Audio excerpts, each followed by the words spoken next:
আর দুর্গা পুজো হওয়া আর অনেক মেলাতে আর জামা কাপড় খাওয়ার তারপরে খেলনা এসব পাওয়া যায়। কাশফুলা হওয়ার সময় এসেছে।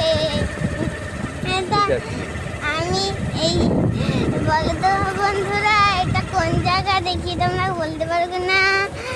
আর মাম্মা বাবার সঙ্গে একটু চা বাগান দেখতে এসেছি। চা বাগান আর চা বাগান। তো তোমরা কেমন আছো? আমি ভালো আছি। সবাই কোথায় পুজো শপিং হয়ে